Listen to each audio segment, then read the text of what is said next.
해야 된다고 생각합니다. 네, 이렇게 하실래요? 네. 둘이서 싸워야지. 네, 오늘 오랜 그 영화제 일주를 돌고 돌아서 지난해 부산국제영화제 시작으로 정말 수많은 영화제에서 먼저 상영을 하면서 관객과 만나왔던 이 영화의 정식 생일입니다. 기분 너무너무 축하드리고요. 오늘 오신 관객 여러분께 각자 인사 한 말씀 더불어서 개봉 소감도 간략하게 들려주시면 감사하겠습니다. 감독님 부탁드릴까요? 네, 푸바오와 영웅님을 뚫고 여기로 와주신 분에게 너무 감사드리고요. 네, 감사드립니다.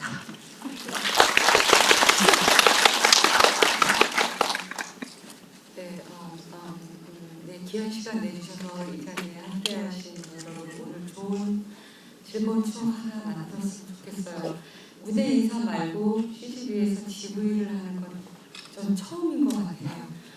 네, 좋은 추억을 안으시는 오늘이 됐으면 좋겠습니다. 감사합니다. 네, 안녕하세요. 네, 딸에 대해 그린 인생입니다. 반갑습니다. 네, 어머니시고 이름을 말씀 안 하셨다고. 엄청 떨리고 설레고 개봉날 이렇게 자리 함께 해주셔서 감사하고요. 잊지 못할 추억을 선사해 주신 것 같아서 네, 뭉클합니다. 오늘 이야기 재미있게 하고 가셨으면 좋겠어요. 잘 부탁드립니다.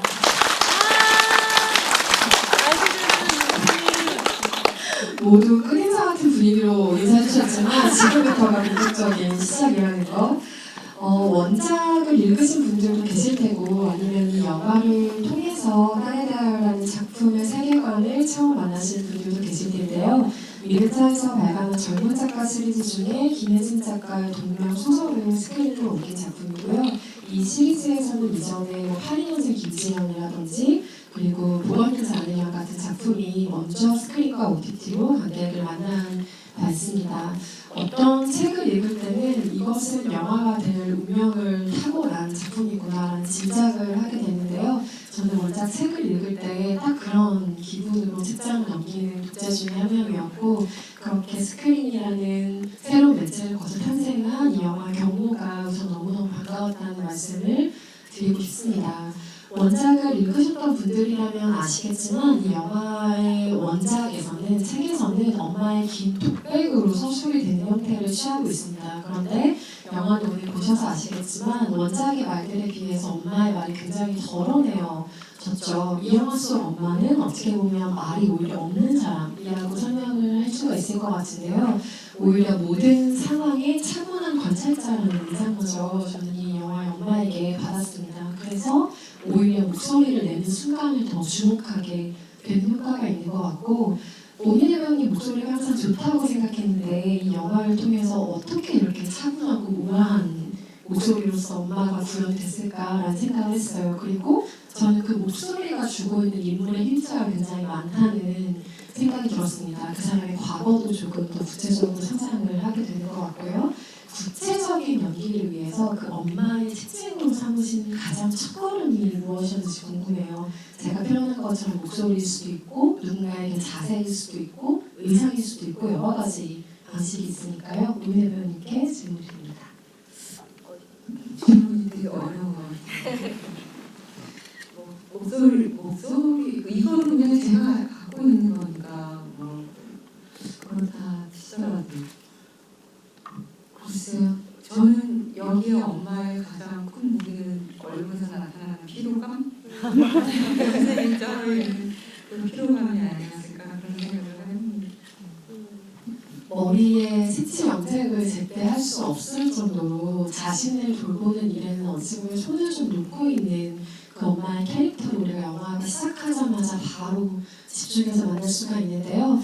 긴 독백이었던 원작과 달리 주변 인물들의 형체가 조금씩 영화 안에서 구체화되면서 오히려 엄마의 캐릭터가 조금 폭넓어진 효과가 있었다는 생각이 듭니다. 다른 인물의 말과 상황에 이 인물이 어떻게 반응하는가를 보게 되면서 더 구체화된 엄마를 이 영화를 통해서 만날 수 있었고요. 이민환 감독님은 각색의 과정에 있어서 사실 그 독백을 전달하는 가장 쉽고 친절한 방식은 내레이션이 있을 수 있을 것 같아요. 그래서 그렇게 대사 전달의 방식을 택하는 대신에 영화만의 영상 언어로서 스크린에 이 작품을 어떻게 옮겨올 것인가를 치열하게 고민했다는 인상을 영화를 통해서 받았는데요. 저는 침묵과 여백 그리고 시선의 교환과 엇갈림이 아주 거리감이 심각한 탁월한 힘이 있다는 영화라는 생각이 들었습니다. 무엇을 텍스트와 다르게 영화를 보여줄 것인가에 있어서 큰 테마로 생각하셨던 것이 있다면 무엇인지 그 접근에 대해서 한번 여쭤보고 싶습니다. 테마라고 하면 영화 주제를 말씀하시는 건가요? 영화를 어떻게 보여줄 것인가, 원작과는 다르게 시각화해야 하는 작업이니까요. 네, 문학은 문자는 이제 텍스트, 자기만의 문학적 언어가 있고 영화는 시각과 청각 그리고 쇼트와 쇼트의 만남, 병합이라는 영화만의 언어가 있으니까요. 워낙 좋은 원작이 있기 때문에 제가 처음부터 이제 글을 쓰지 막 이렇게 파고들지 않아도 된다는 부담을 조금 덜했기 때문에 영화적 언어에 되게 집중할 수 있었던 것 같아요. 그래서 문학에 있던 풍부한 내면적 독백들을 어쨌든 오로지 배우의 힘으로 배우라는 가장 저한테는 미장센 배우 그 자체가 미장센이 큰 무기가 있으니 이거를 잘 표현하고자 애를 썼습니다. 그 애를 쓰셨다고 표현하신 것 중에 하나에는 공간의 포착도 있을 것 같아요. 실제 공간들을 비추는 카메라를 보면서 현실감을 더하는 장치로서 발휘가 된다는 생각이 들었는데 그 중에 이들의 집을 어떻게 보여주는가의 문제가 아마도 프로덕션상에 좀 큰 과제가 아니었을까 싶어요. 그러니까 더 정확하게는 이들이 느슨한 공동체를 이룬 다음에 엄마 홀로 살아가는 그 공간이 어떻게 변화했는가를 보여주는 방식이 사실 영화를 보기 전에 제가 가장 궁금했던 방식 중에 하나였어요.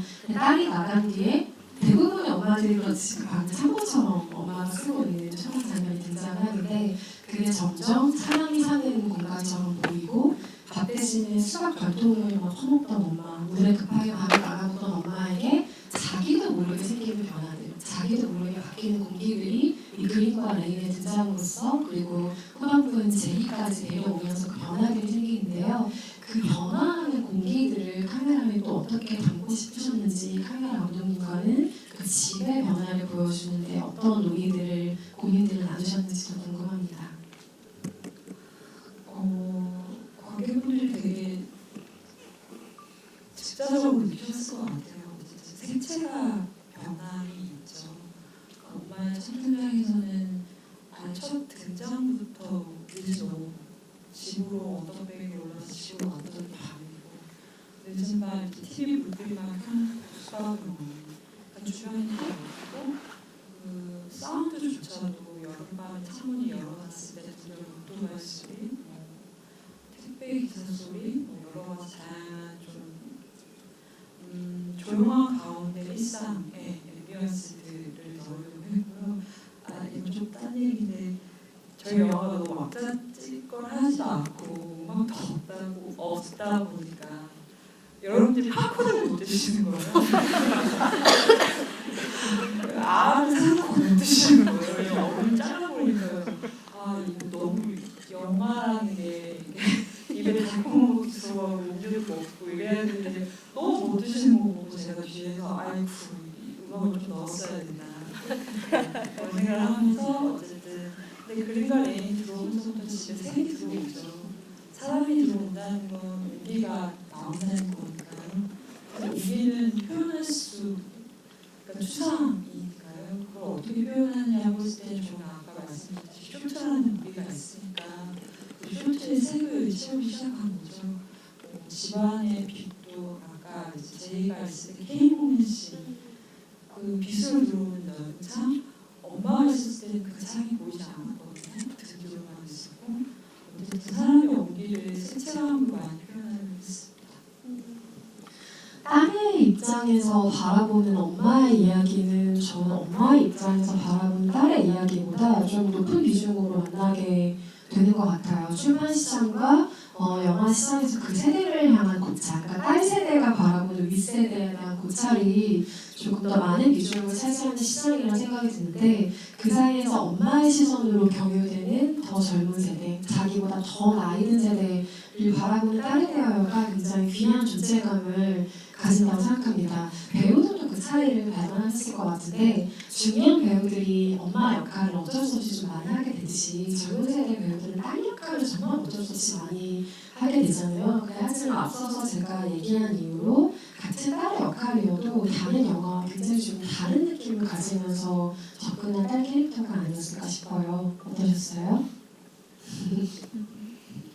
어려운 질문. 큰일 났네요. 오늘 다 어려운 질문을 제가 해서. 아니 저기 지금 오늘 저 지구이라기보다 학술에 온 것 같아요.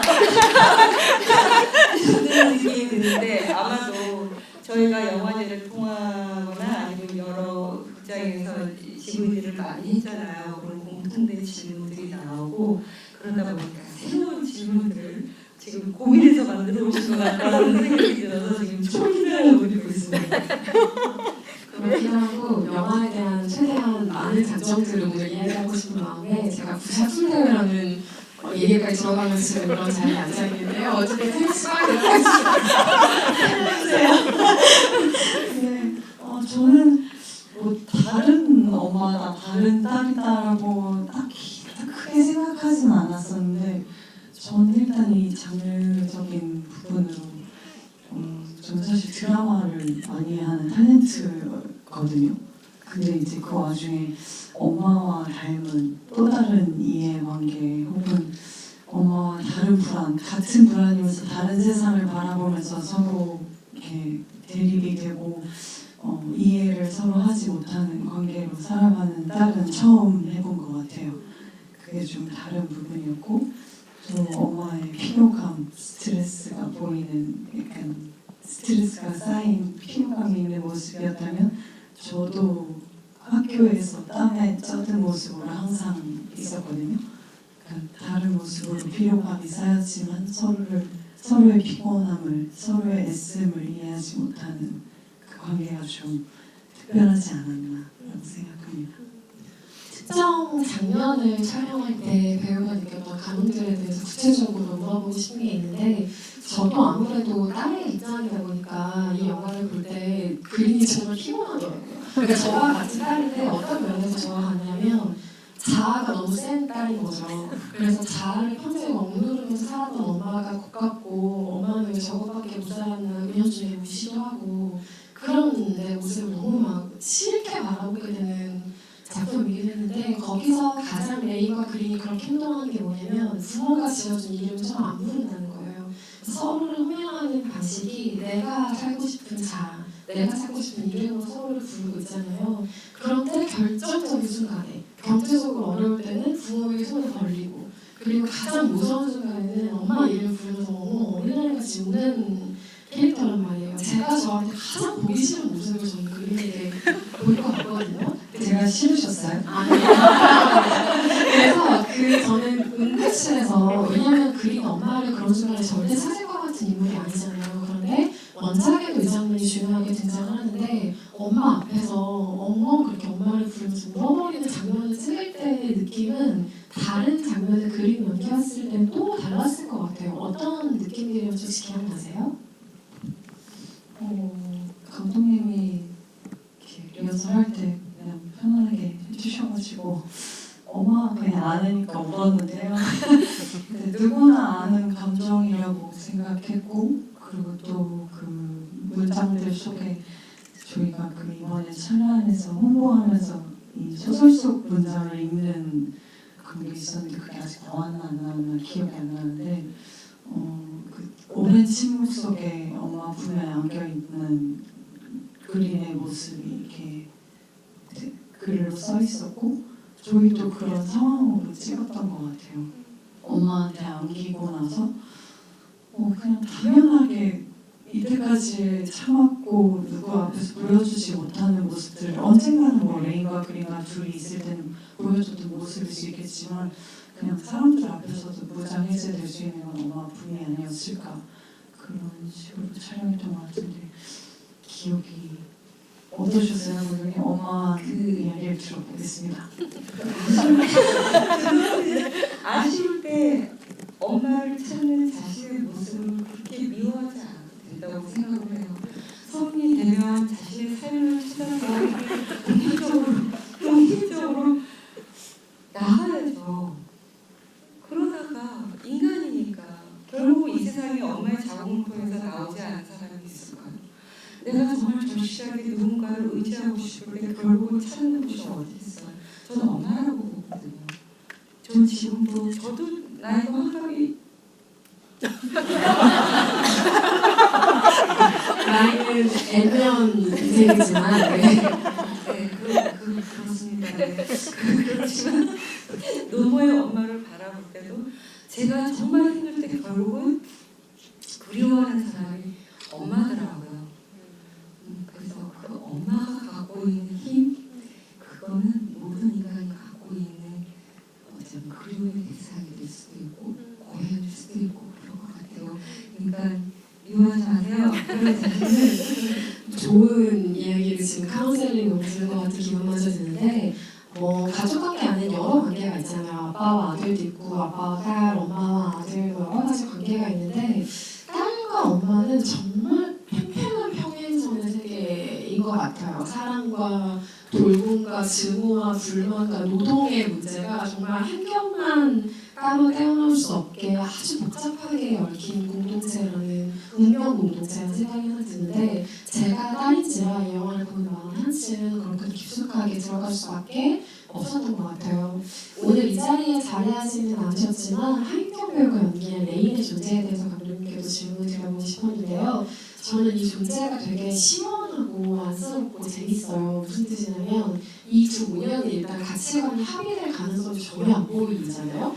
그리고 대부분의 그런 모녀 갈등은 자기들만 알죠. 그런데 이 영화에는 레인이라는 관찰자가 있어요. 그래서 그 레인이 이 둘을 관찰하는 가장 가까운 위치에 있는 사람의 동시에 당사자의 말을 가장 정확하고 필요한 순간에 꺼내는 사람이기도 하거든요.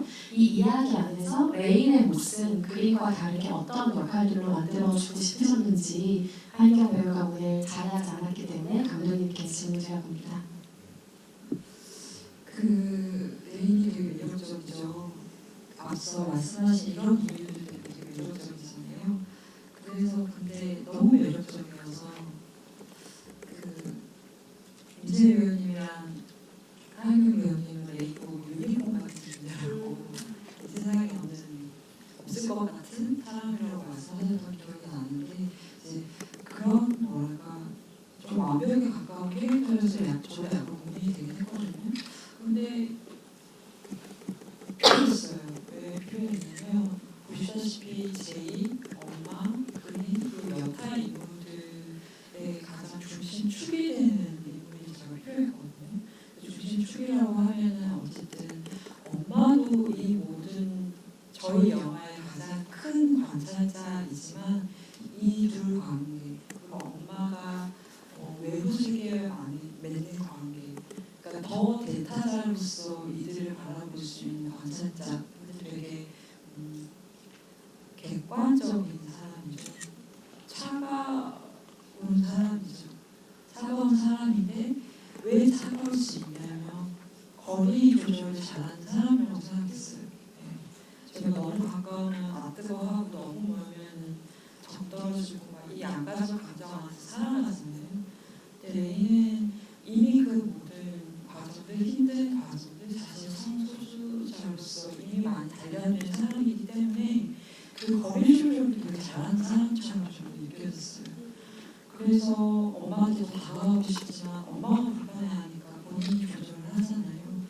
그런 중심축을 가진 인물이 저한테 필요했어요. 저희 영화의 인물들이 말을 하진 않지만 크게 액션하진 않지만 되게 뜨거운 사람들이거든요.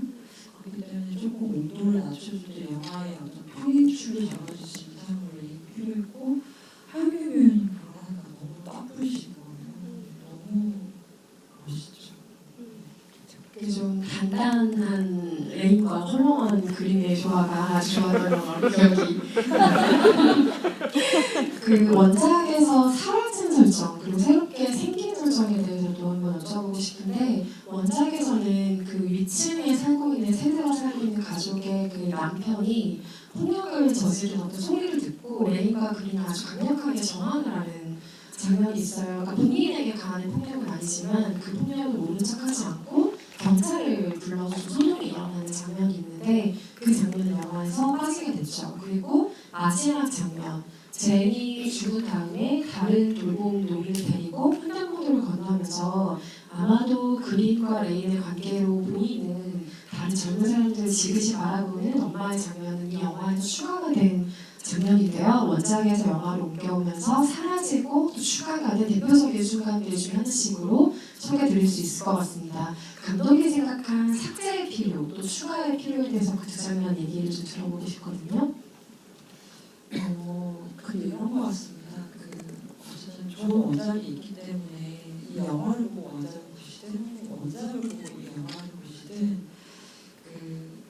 뭔가 삭제 여부 혹은 추가의 여부를 당연히 떠올리실 수밖에 없다는 걸 이해하면서도 저의 감독으로서의 욕심은 그냥 원작을 보고 싶다. 혹은 기억나지 않았던 원작을 다시 들춰보고 싶다 정도의 감상이었으면 좋겠는 거예요. 그러니까 이게 추가가 있고 없고가 아니라 원작은 원작 다른데로의 완벽한 구성이 있고, 그러니까 완벽하다는 건 그러니까 수많은 과정을 거쳐서 출판된 그 마지막 구성을 얘기하는 거고요. 영화도 영화만의 구성으로서 관객들한테 다가갔으면 좋겠는 거예요. 그래서 이렇게 쪼개기 시작하면 정말 영화에서도 영화 안의 장면들이 되게 많고 소설도 소설만 하고 있는 장면들이 되게 많아요. 근데 그거를 비교하기 시작하면은 관객으로서 독자로서 재미가 약간 떨어지는 것 같아가지고 제가 뭐 영화에 추가된 시대에 볼 때는 대답을 하긴 하지만 좀 뭐랄까요 톤이 달라요. 그래서 톤이 다르기 때문에 원작은 원작만의 톤의 매너가 있고 영화는 영화만의 톤의 매너가 있어서 이걸 쪼개서 이어붙이기 시작하면 좀 재미가 없어질 것 같아요. 이제 그럼에도 불구하고 에필로그에 대해서 말씀을 드리자면 이것도 원작과 비교하게 되면 원작에서는 엄마가 스스로를 내가 변할 수 있을까? 물음을 던지면서 입을 꼭 다문 고집스러운 노인이 보인다라고 끝나요. 그러니까 본인은 변하고 싶지만 쉽지 않을 것 같다는 내면적 정서를 기백으로 전달하면서 영화가 소설이 끝이 나거든요. 근데 저 영화는 엄마가 되게 젊은 횡단보도 건너는 두 여성을 보면서 예전에는 보이지 않았던 혹시 쟤네들이 그린과 레인 같은 친구들이 아닌가? 그린과 레인이 겪지 않았을 때는 저 두 친구들은 그냥 친한 친구라고 생각하셨을 것 같거든요. 근데 그런 식으로 본인이라는 질문을 던지면서 약간의 변화를 좀 더 원작보다는 넓힌 그런 설정이 마지막에 저희가 덧대었죠. 너무나 의문에 너무나 현답을 들은 기분으로 지금 이야기를 듣고 있었고요. 그런데 하필이면 다음 질문이 정말 쪼개고 쪼개는 질문이라 제가 너무나 민망한데 하지만 이것은 영화 언어로서만 설명되는 장면이기 때문에 꼭 궁금해서 여쭤보고 싶은 장면이거든요.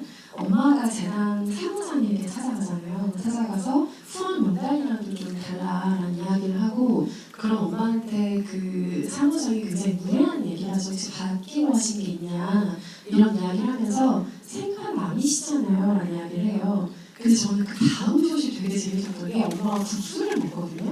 근데 이 국수를 먹는 건 이야기의 전과 후에 아무런 영향을 주지 않아요. 왜냐면 국수를 먹고 그 다음 장면이 바로 요양원에서 잠든 제이를 내려다보는 엄마의 숏이거든요. 근데 이 엄마가 평소에 음식을 그렇게 잘 챙겨 먹는 사람도 아니고 그리고 뭔가를 이렇게 후루룩 먹는 시원한 느낌을 영화 안에서 본 적이 없는데 왜 이 엄마는 조금 모욕적인 말을 들었던 순간에 혹은 자신의 생각을 이해하지 않는 사람의 순간에 영화가 엄마가 그렇게 뭔가를 잘 먹는 장면을 하나 붙여준 것인가. 이 숏은 끝까지 빼도 사실은 무방한 숏이었다고 생각이 드는데 하지만 어떤 입장을 헤아려보면 그 숏이 들어간 이유가 너무너무 궁금했어요. 영화를 볼 때마다 궁금했거든요. 너무 쪼개는 질문이라 죄송하지만 이야기 잘못했습니다.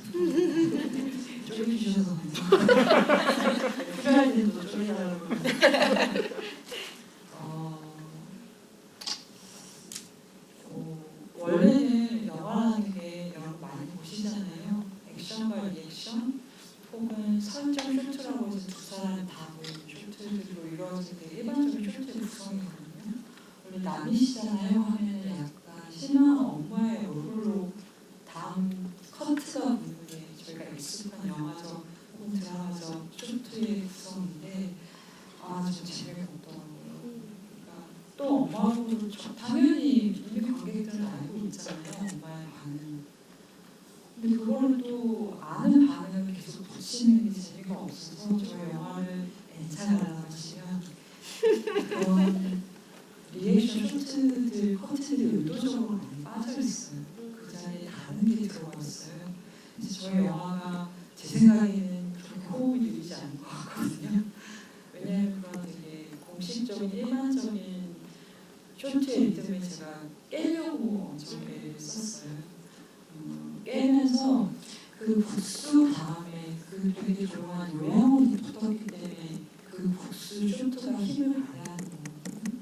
그러니까 이런 식으로 좀 영화만의 리듬을 찾으려고 그래야 여러분이 보시기에 좀 덜 지루하실 것 같아서 그런 거를 편집 감독님과 많이 연구를 했습니다.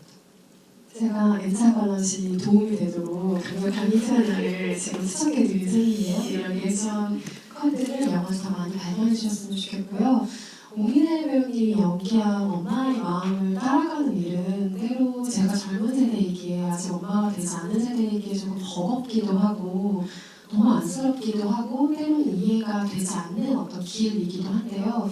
저는 이 사람이 그 제이에게 갖는 강력한 그 공감력이 두려움에서 온다고 생각을 했어요. 그러니까 원작에서 엄마는 제이를 젊은 날에 자기의 힘과 정성과 마음과 시간을 자기랑 아무 상관도 없는 사람을 함부로 줘버린 사람이라는 표현을 쓰거든요. 그래서 그 결과가 하필이면 이런 모습인 거죠. 치매에 걸려서 아무도 개혁을 못하고 찾아오는 사람도 없고 사람들에게 그래도 된다는 너무 당연하게 그냥 잊혀지고 있는 사람인데 그 제이에게서 엄마는 자기의 가까운 미래를 봤을 것이고 조금 더 멀게는 딸의 미래를 보았겠죠. 그래서 제이와 엄마의 관계성이 이렇게밖에 만들어질 수 없었을 텐데 저는 옹민혜 배우님이 하시는 대사로서 전달되는 엄마의 마음 중에 가장 흥미로웠던 게 우리 어르신은 그런 취급 받으실 분이 아니에요 였어요.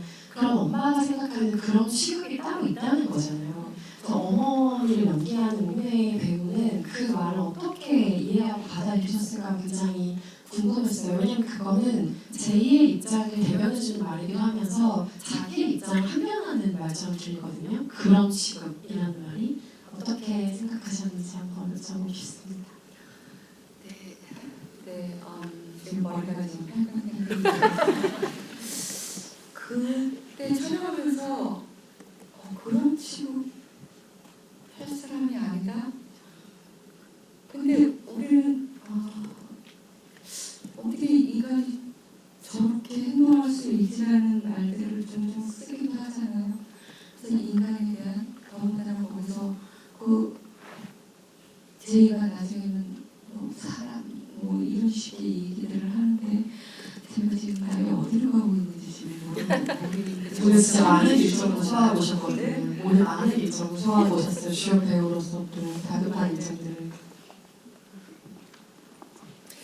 젊은 시절 그렇게 가치 있고 의미 있는 일을 하던 사람이 나이 먹어서 치매에 걸리고 그래도 그때는 누군가 존경하는 사람들이 있었을 것이고 많은 사람들이 옆에서 여러 가지로 함께 그분에 대한 존중심이 다 발현이 되었을 거라고 생각을 하는데 치매에 걸렸다? 그렇게 혼자 된 분이 되었다라고 해서 저렇게 무시당하고 사람으로서의 대접도 받지 못하고 그럴 수 있는 것인가?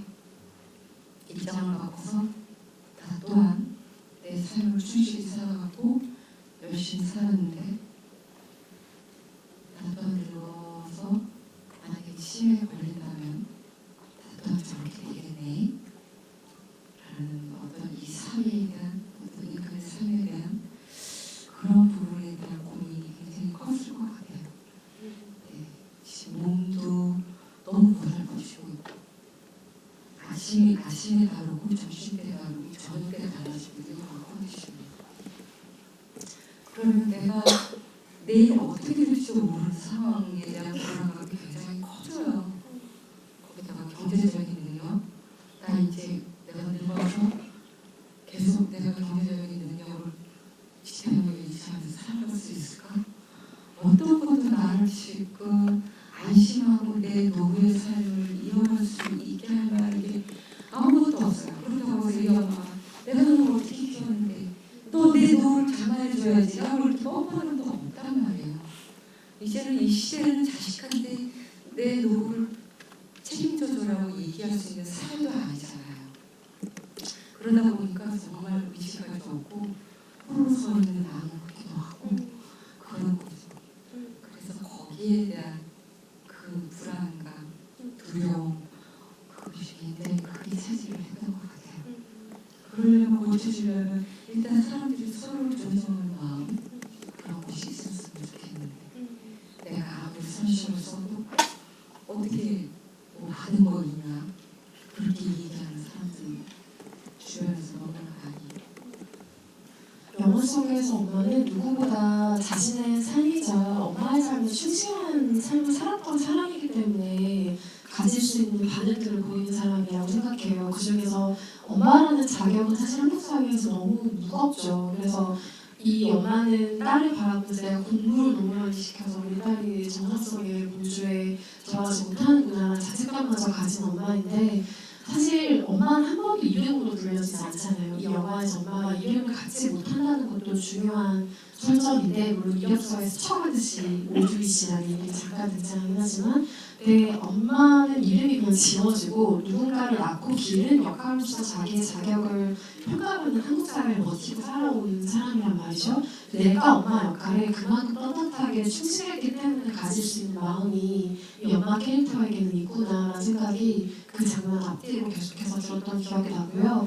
그렇다면 젊은 세대의 임재미 배우가 생각하는 영화는 또 다르게 보였을까 싶은 게 저는 이 영화를 통해서 나이 든다는 거에 두려움 그리고 죽을 때까지 노동해야 되는 삶에 너무 피로감 같은 것들 죽음까지 내가 계속 이걸 견뎌내야 되는 삶이라는 제가 아직 걸어보지 못한 그 길에 대한 생각을 정말 많이 하게 됐어요. 그 젊은 세대에게 이 삶이 과연 어떻게 다가갈까 아주 어린 10대, 20대 관객들에게는 이 삶이 도대체 어떻게 보일까 너무 궁금했던 기억이 나요. 세미 씨에게는 그 삶이 어떻게 다가왔어요? 계속 두려운 삶, 일해야 하는 삶 이런 게 어떤 무게감으로 영화를 대할 때 다가오는지도 궁금해요.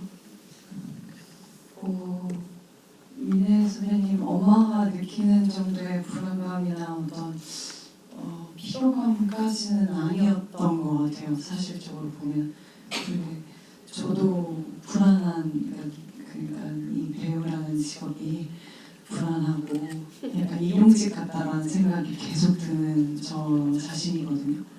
그러니까 언제 불려질지 이 선택이 마지막일지 이 작품이 끝일지 모르는 그런 불안감? 그게 약간 비슷하게 다가오기도 했었는데 저는 사실 이 전체적으로 봤을 때 오늘은 엄마의 이렇게 짜증난 표정들이 저한테 좀 많이 꽂혔던 것 같아요. 매번 이 작품을 볼 때마다 다른 거에 꽂혀서 어떤 날은 요양원에 앉아있는 뒷모습에 할머니 모습에 갑자기 울컥하고 어떤 날에는 레인의 혼자 있는 방 안의 모습에 제가 마음이 막 서슬이 허해지기도 하거든요.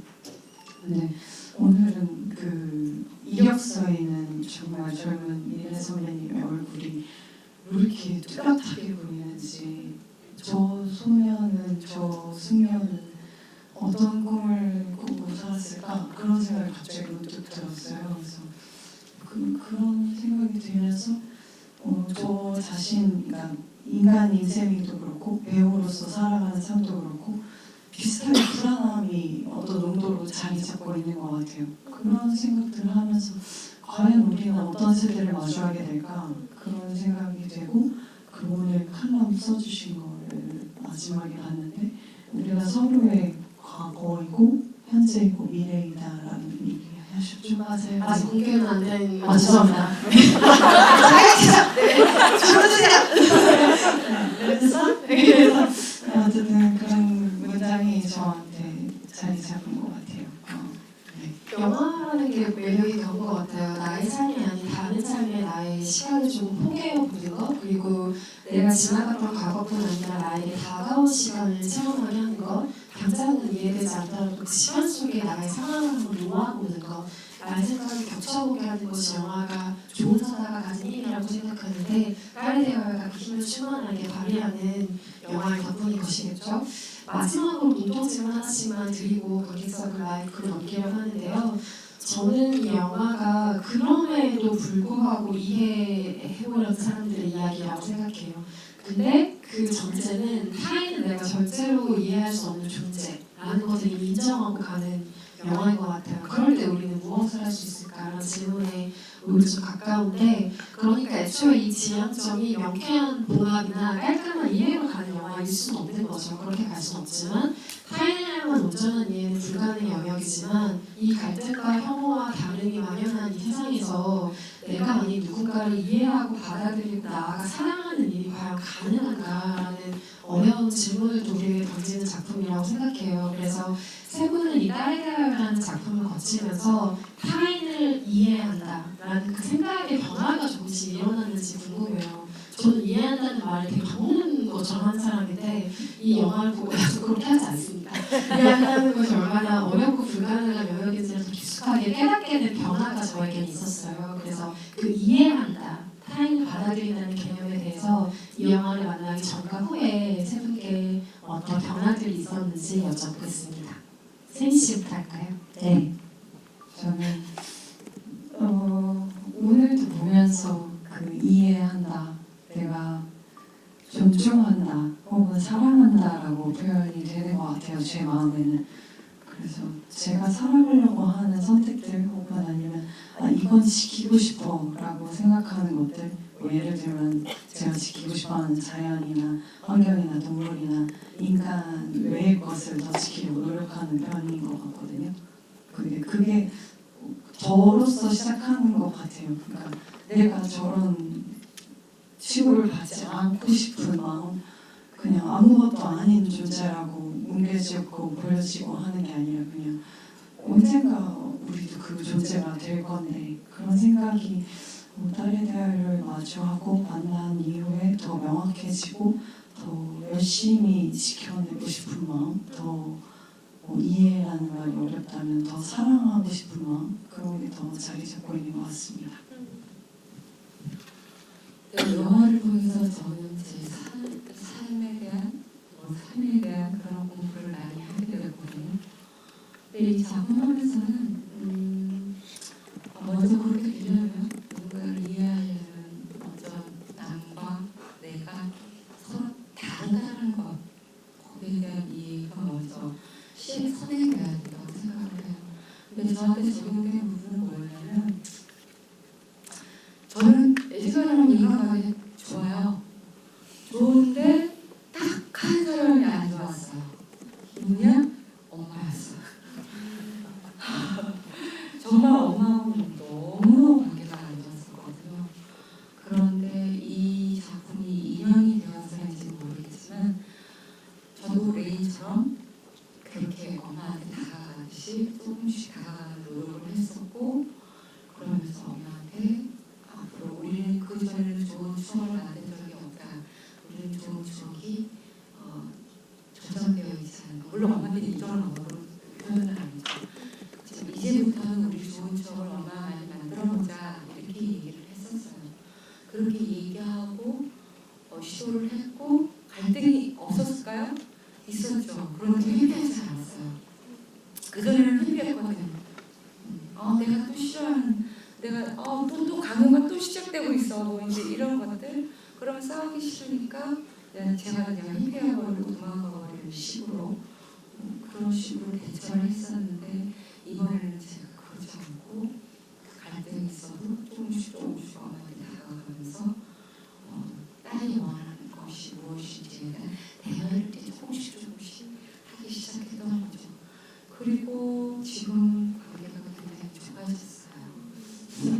그래서 지금 내일 우리 엄마가 마치 생일이세요.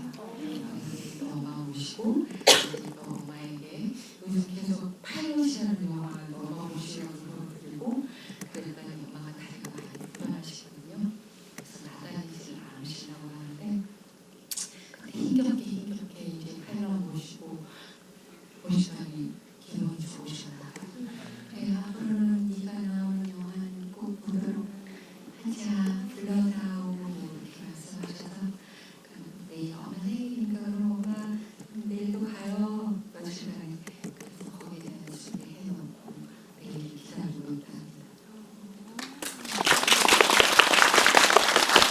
참고로 지금 본인의 출연자 한 편도 걸기 힘든 이 불경기의 시대에 오민혜 배우님 지금 3편의 작품이 오늘 이후부터 되는 거죠. 바로 대하여 그 전상의 가수적 살림 중에 파일럿, 한국에 실어서까지 우리네 배우님의 작품도 많은 사랑 바라겠고요. 이랑 감독님 답변을 마지막으로 들어볼까요? 오은혜 선배님의 어마어마한 관계와 세민 씨 어떤 개인적인 그런 두 개만 해주셔야 영화를 하기를 했는 근데 여러분도 그러실 것 같아요. 어쨌든 이 영화를 보고 떠올리시는 사람, 떠올리는 누군가가 저는 있으실 것 같거든요. 네, 좀 그러려고 이 영화를 만든 거라서요. 네, 저희 영화가 혼자 보기는 안 같고 엄마가 생각하시면 엄마랑 다시 우리가 좋을 것 같고 그렇게 관계를 확장해 나가는 것, 그 애를 쓰는 것, 그러려고 이 영화를 만들었습니다. 네, 그랬으면 좋겠습니다.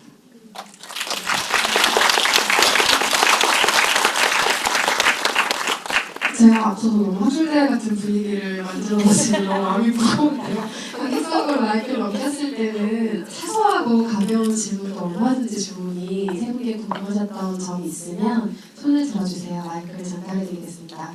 두 번째 줄에서 가장 먼저 지금 관객분께 마이크 드리겠습니다. 네, 영화 너무 잘 봤습니다. 올해 본 한국 영화 중에 가장 좋은 거. 질문 원래 어려운 거 들려다가 가벼운 거 드릴게요. 그 오프닝 보면은 수박을 무겁게 들고 계시잖아요. 그 모습을 보는데 이제 중반부에 보면은 그 친구가 굉장히 웃으면서 가벼운 마음으로 수박을 드는 모습이 있는 거였는데요. 그 기사님 포함해서 네 분의 가장 좋아하는 과일이 무엇인지 안내해 주시면 좋을 것 같아요.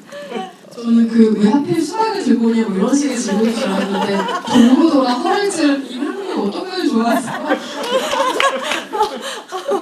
과일을 좋아하세요? 과일을 다 좋아해가지고 네, 추석 있지 않나요? 지금 추석 전혀 엄청 사과는 왜 먹고요? 저는 체리랑 그다음에 비싼 보이대로 얘기해? 그냥 아오리 사과를 제일 좋아해요. 네, 저도 다 좋아하는데 제가 세미의 절기 유튜버로서 절기의 과일을 좋아하고요. 그때그때 제철에 나는 것을 좋아합니다. 이제 사과랑 배랑 복숭아랑 자두를 마무리하고 있습니다. 네.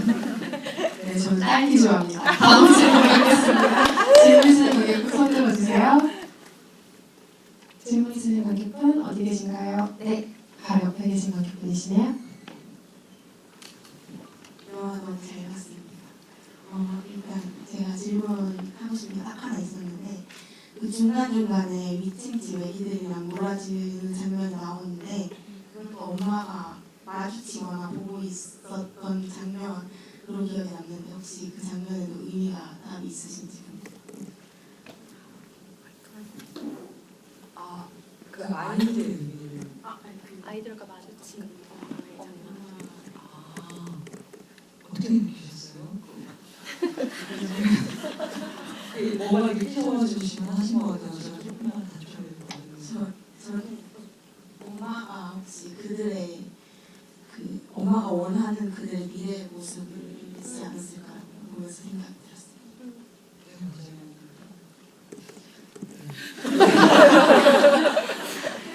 우리가 정상가족이잖아요.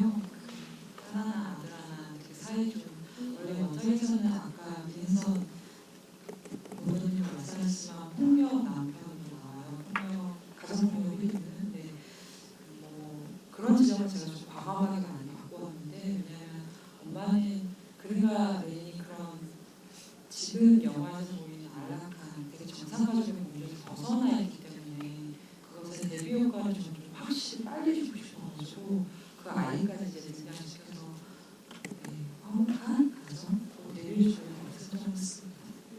네, 질문 답변 감사합니다. 다음 질문 있으신 분 계신가요? 저쪽 끝에 손 드신 관객분께 마이크 드립니다.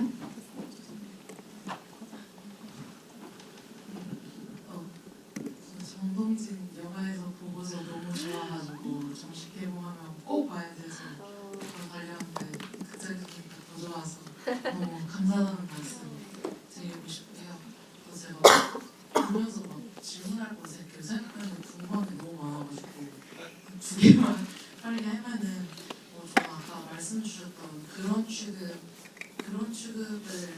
당해도 그런 취급 당하실 분 아니에요 라고 하셨을 때 이제 그분이 그런 취급 당할 사람이 어디 있어요? 라는 답이 돌아오는데 저는 사실 그 답에 훨씬 마음이 갔었거든요. 그래서 제가 받아들이기에는 연결이 되는 게 그 할머니랑 이제 엄마랑 딸이랑 이 셋이 공통점이 지금 결혼을 안 했거나 아니면 결혼할 때 사별을 했다거나 그리고 아직 레즈비언이랑 결혼할 생각이 없거나 이런 혼자 있는 여자라는 것도 있지만 어쨌든 할머니도 되게 유명한 인사였고 되게 배운 사람이에요. 그때 당시에 해외를 계속 다니시는 분이고 이 엄마도 지금 언뜻 나온 걸로 봐서는 일단 집주인이고 네네네. 자가를 가지고 그리고 딸도 잘 모르겠지만 어쨌든 대학에서 강사를 할 정도면 되게 배운 집안이고 먹고 살만한 집이구나라는 생각이 들었어요. 그래서 그 엄마가 말하는 그런 취급받을 사람 아니라고 발끈하는 부분에서 저는 약간의 계급성을 되게 느꼈거든요. 그런 사람이 내하고 들어갈 수 있을까? 저는 만약에 늙으면은 저는 그 1인실은 절대 못 쓸 것 같고 8인실에 들어가 있는 사람일 것 같거든요. 그래서 이 영화 이 전체 주인공들한테 나오는 계급성에 대해서 뭔가 감독님이 따로 쓰시면서 생각했던 부분이 있으신지 되게 궁금했었고요. 두 번째는 그 보면은 실버 취준생 분투기라고 예전에 되게 화제가 됐던 그 깨꼬치 대역 그 칼럼 쓰신 그 내용이 딱 중간에 나오잖아요. 취업 이제 다시 하러 갔을 때 너무 배운 게 많고 대학도 나오셨고 한 일도 너무 많고 하실 때 그걸 좀 지우셔라 이 얘기가 나오는데 이거가 원래 원작에는 안 나온 부분인데 감독님이 추가를 하신 것 같은데 이 얘기를 어떻게 이 영화에 추가해야겠다고 생각이 드셨는지 어떤 생각에서 이렇게 잘 어울리겠다고 생각하신 건지 설명해 주시겠어요? 네, 오늘 모임 학술대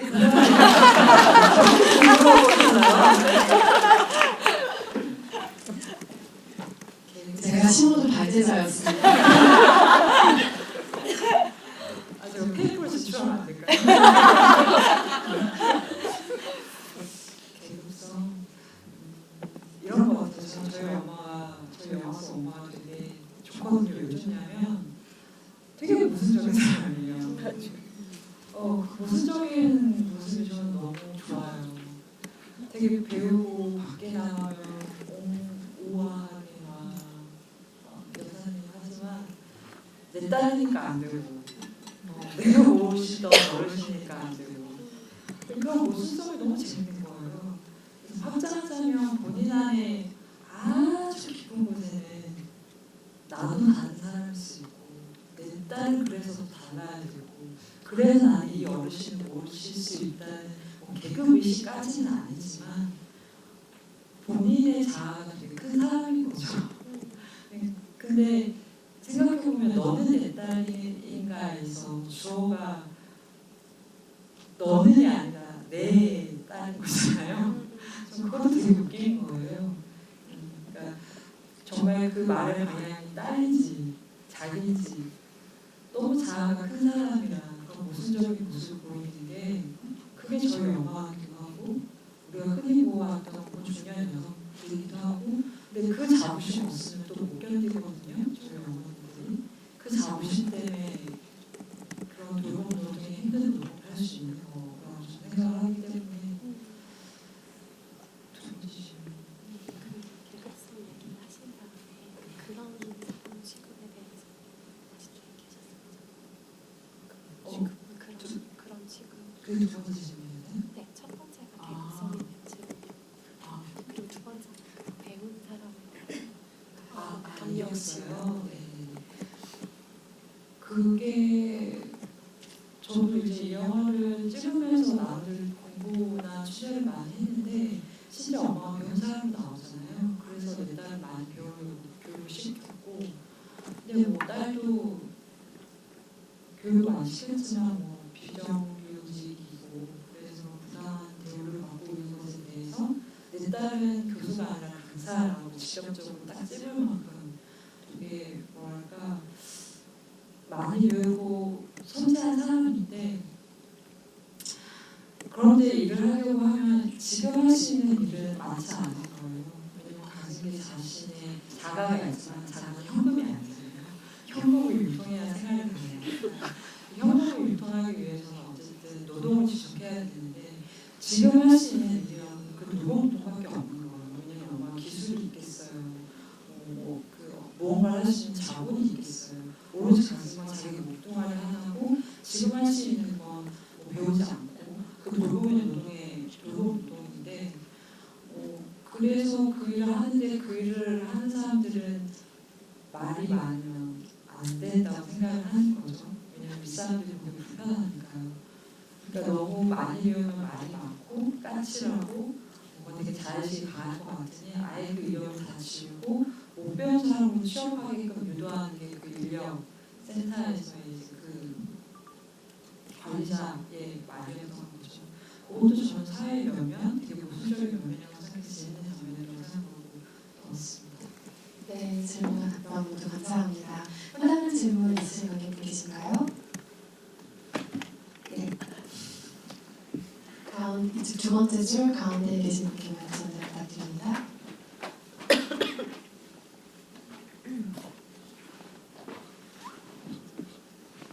장례식장 관련해서 질문이 있습니다.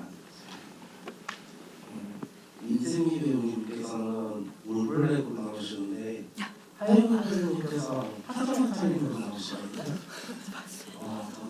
캐릭터에 대해서 부여된 설정이 있으신지 아니면 그 밖에 기타 이야기에 대해 이야기 들려주셔야 좋을 것 같습니다.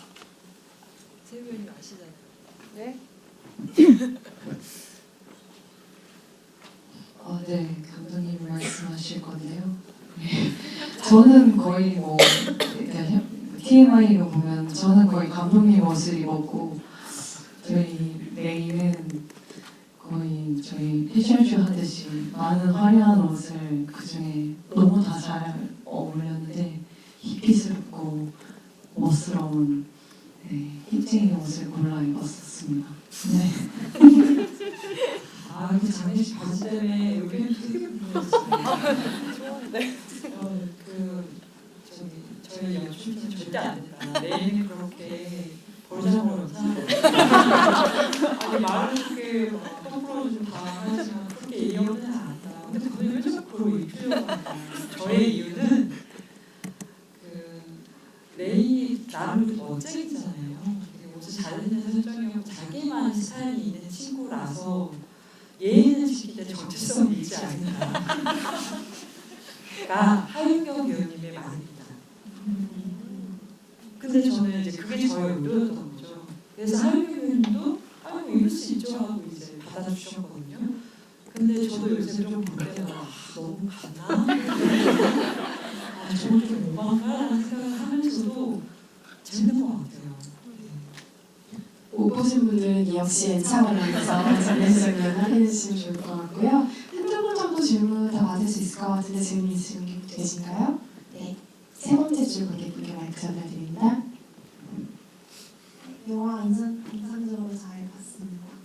질문 꼭 하고 싶었던 게 그 영화에서 레인이랑 그린의 관계도 그렇고 또 어떻게 보면은 그 엄마와 그 제2의 관계도 그렇고 그 주변 인물들에게 잘 이해를 받지 못하는 관계라는 생각을 많이 했는데요. 그런 관계 제가 사실 원작을 읽었었는데 그 원작에서는 특히 그린과 레인의 관계가 그 구체적으로 나와 있는 부분이 많이 없다고 생각했는데 영화에서는 그래도 이렇게 빗살스럽게 그런 엄마의 집으로 내몰리는 상황 속에서 코인이라는 그런 장난을 치는지 아니면 조금 구체적으로 그런 모습들이 나왔던 것 같아요. 그리고 그런 퀴어인 걸로 추정되는 그런 다른 연구들의 모습도 나오고 하는데 감독님께서 그 배우님들께서는 이런 이해받지 못하는 사람들의 모습을 좀 구체화하는 데 있어서 좀 더 신경 쓰시는 부분들이 있는지 그런 게 좀 궁금했고요. 그리고 엄마와 그리고 그린이 각각 중요한 각각이 생각하는 그런 각각 이해받지 못하는 관계들이 어떻게 서로 교차하고 있는지 그것도 조금 질문을 드리고 싶었어요.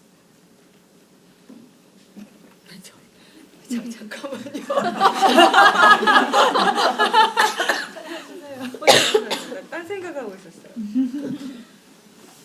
네, 저기 아까 좋아하는 과일이 뭐냐고 물어보셔서 사랑합니다. 네.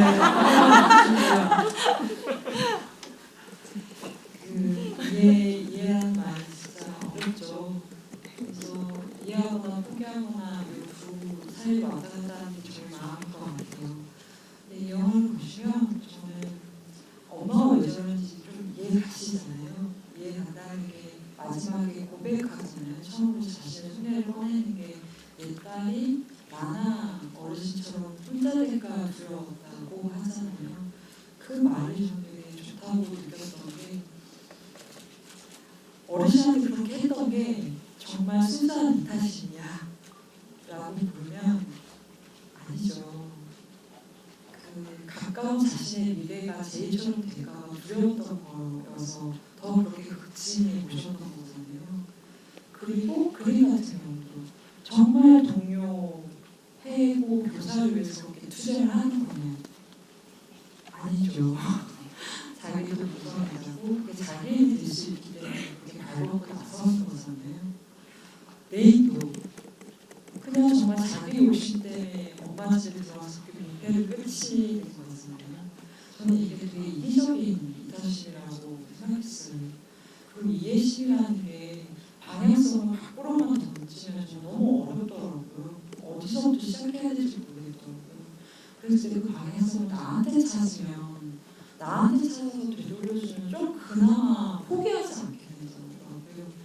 그러니까 이해는 저도 모르겠어요. 근데 어쨌든 포기하지 않고 엄마도 계속 그리는 거고 레이도 지르시 보잖아요. 어쨌든 이 영화가 시선의 영화라고 저도 다른 면에서 생각하는데 포기하지 않는 마음 이해되지 않지만 그 질문의 방향을 본인에게 돌리는 거 그게 그나마 이해라는 되게 추상적인 영화의 실천적인 행위가 아닐까라고 생각했습니다.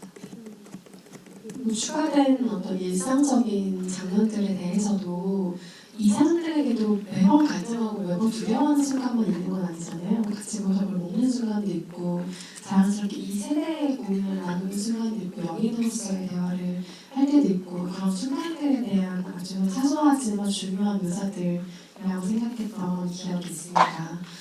오늘 개봉일이라 집일을 끝마치기 전에 저희가 좀 특별한 수순을 하나 준비를 했는데요. 오늘 이 자리에 계신 한 분께 특별히 감사를 좀 전하는 시간을 마련하셨다고 합니다. 여기 계신 분들이 어떤 시간인지 누가 설명을 주실 거죠? 네, 두 분 자리에서 일어나시고요. 저희 잠깐 네, 같이 축하해 주시면 좋을 것 같습니다. 마이크를 감독님.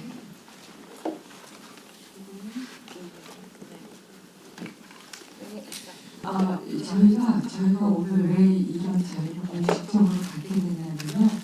저희가 이 영화가 만들어지기까지 많은 영화제를 다니고 그래서 공식적으로 감독도 하고 촬영상도 받고 저희가 정말 받고 싶어할 관객상도 받고 배우상도 받고 많은 상을 받았었어요. 근데 저희는 근데 저희가 관객들의 사랑을 직접적으로 받았단 말이에요. 그런데 영화는 배우만이 만드는 것도 아니고 감독만이 만드는 게 절대 아니거든요. 그 제작자와 함께 고생을 하고 그리고 그 많은 시간을 함께 하면서 만들어진 건데 저희는 관객들한테 너무 많은 사랑을 받았어요. 근데 제작자라는 이름으로 도망가면 안 돼. 성취 앞에서 드러난 적이 없는 거예요. 저희들이 영화를 만들고 앞에서 사랑을 받는 동안에 그 모든 뒤치다거리 다 하고 그리고 다 뒤청소하고 그런 일들을 꼼꼼하게 다 지금도 하고 있거든요. 그래서 그 감사의 품씨로 여러분 앞에서 음식적으로 우리가 감사하는 마음을 전하려고 이런 자리를 마련했습니다. 네, 좀 많이 좀 같이 함께 좀 박수를 쳐주셨으면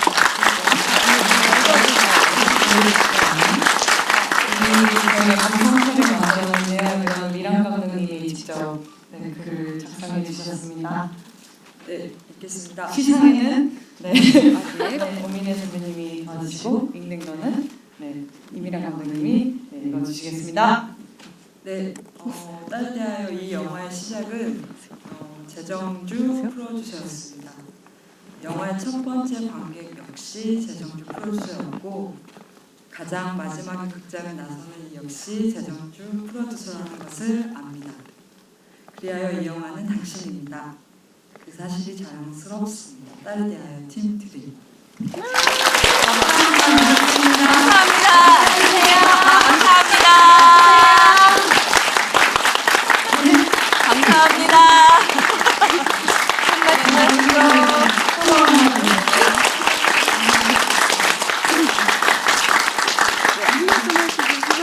제작사 아토의 재정주 프로듀서이십니다.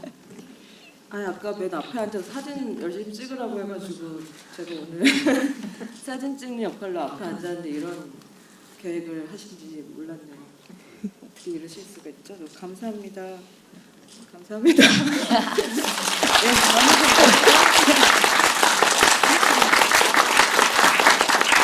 얼마나 행복한지요. 우리가 지구에서 막 욕하잖아요. 우리 이미랑 감독님도 막 욕하고 막 쪼고 그런단 말이에요. 막 못살게 굴었다고 막 그러는데 우리 똑같아요. 이 강박 저들하고 이러면서 막 그랬었거든요. 얼마나 고생했는지. 네, 지켜봐 주셔서 감사합니다. 네, 감사합니다.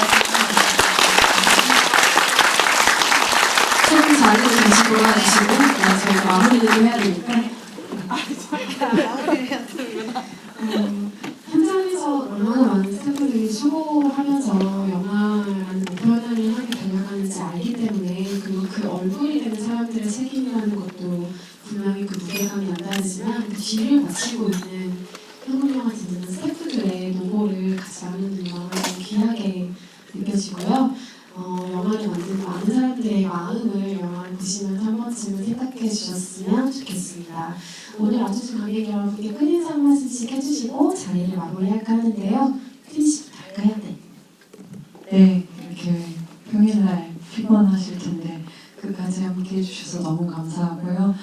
오늘 개봉날 저에게 정말 특별하고 잊혀지지 않을 추억을 주셔서 너무 감사하고 제 은성 모더님과 가까운 사이인데 처음 고레에다 히로카즈 지부에서 만났는데 제가 이렇게 영광스럽게 이미랑 감독님과 오미네 선배님과 제가 이렇게 한 자리에 있다는 게 또 모더님과 함께 좀 뭉클한 순간이고요. 평생 잊혀지지 않을 것 같습니다.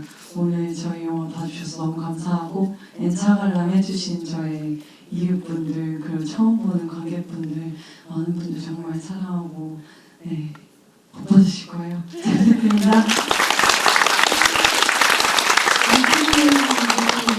저는 이런 생각이 나요. 2018년도에 배우 때를 치우려고 했거든요.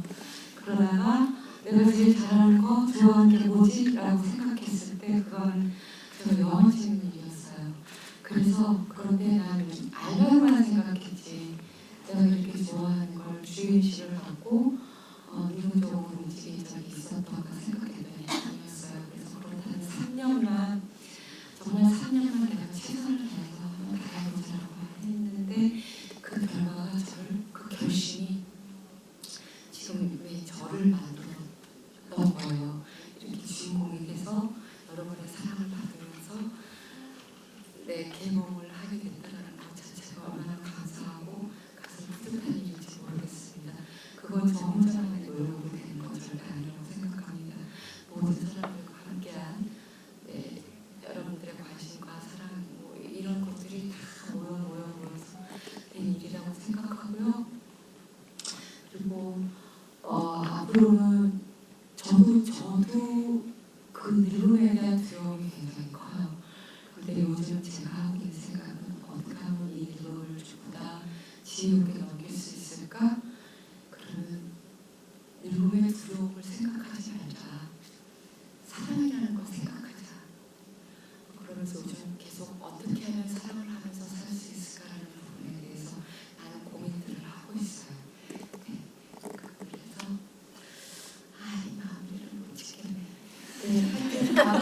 열심히 여러분도 사랑하고 내 주변 사람도 사랑하는 그런 배우로서 열심히 활동하도록 하겠습니다. 감사합니다.